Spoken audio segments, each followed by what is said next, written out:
Welcome.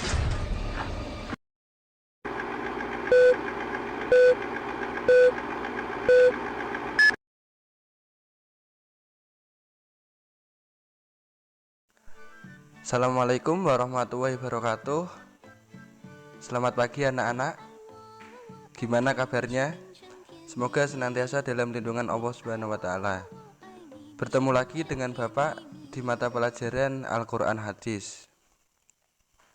Sebelum Bapak mulai pembelajaran, mari kita berdoa bersama-sama. Bismillahirrahmanirrahim. Raditu billahi robba wa bil islami dina wa bi Muhammadin nabiyya wa rasula. Rabbi zidni ilman warzuqni fahman. Amin.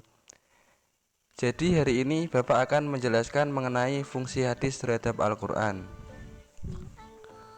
Adapun tujuan pembelajarannya yaitu yang pertama, peserta didik diharapkan dapat menganalisis fungsi hadis terhadap Al-Qur'an. Yang kedua, peserta didik diharapkan dapat menjelaskan kedudukan hadis terhadap Al-Qur'an.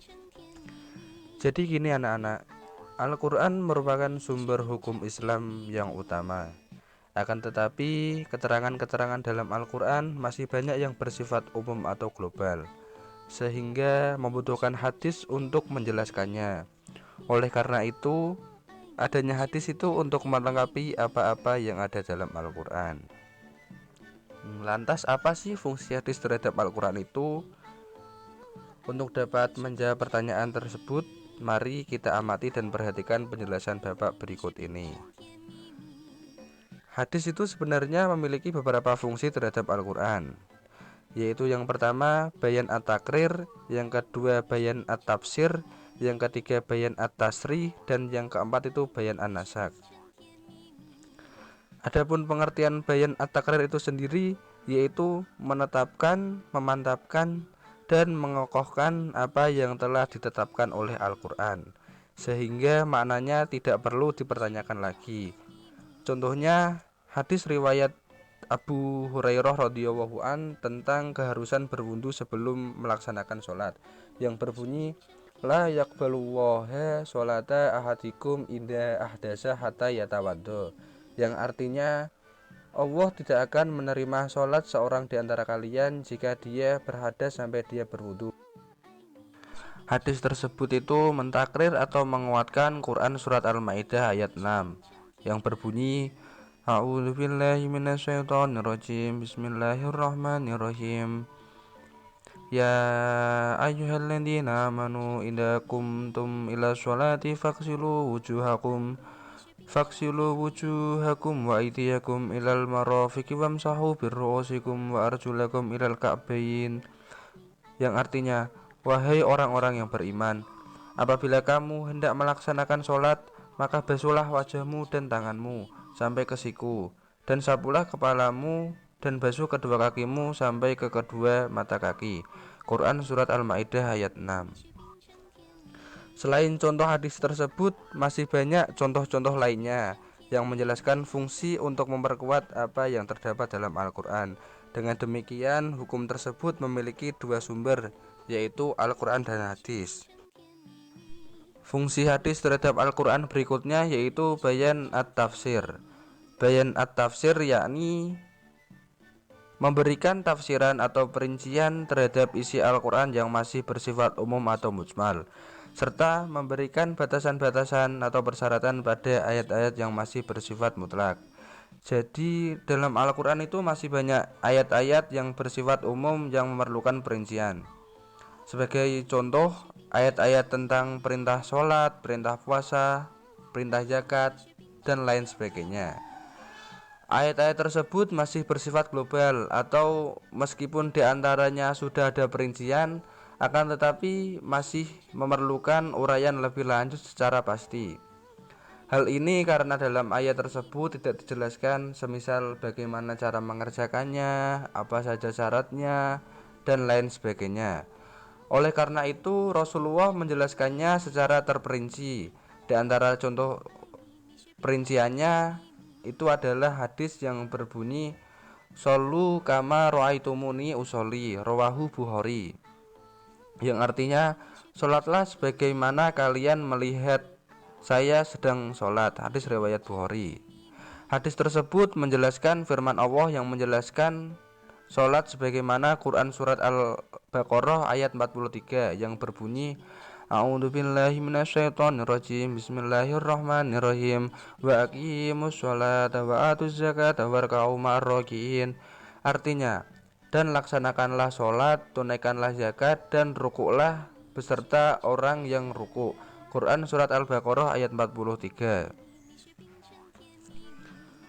Fungsi hadis terhadap Al-Quran berikutnya yaitu bayan at-tasri. Bayan at-tasri atau sebagai pemberi tambahan kepastian hukum atau ajaran-ajaran Islam yang tidak dijelaskan dalam Al-Quran.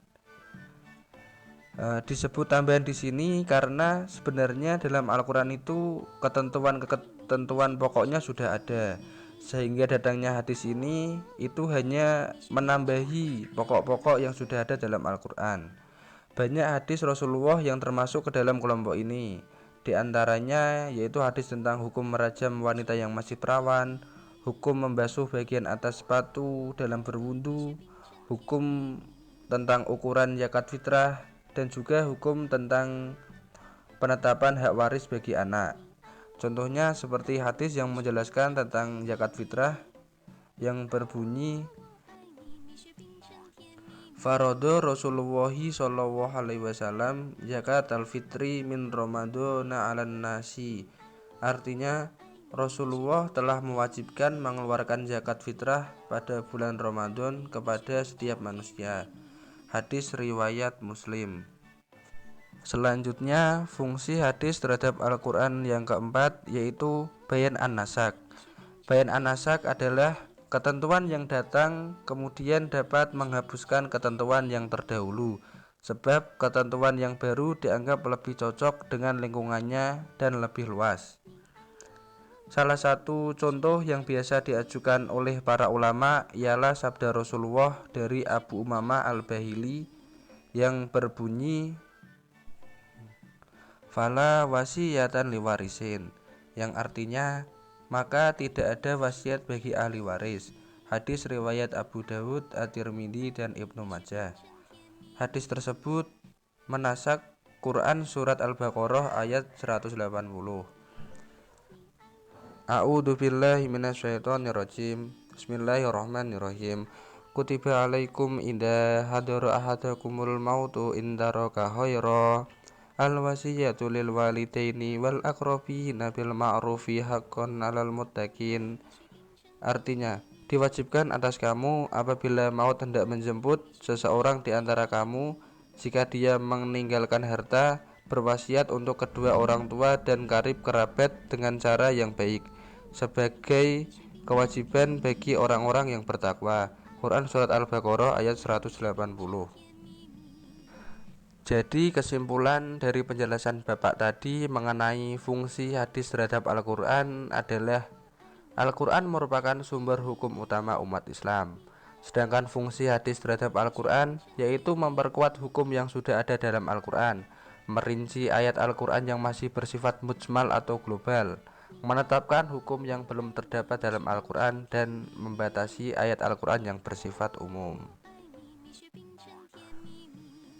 Untuk tugasnya yaitu analisislah perilaku orang yang berpegang teguh kepada Al-Quran dan hadis. Dikerjakan dan dikumpulkan pertemuan selanjutnya.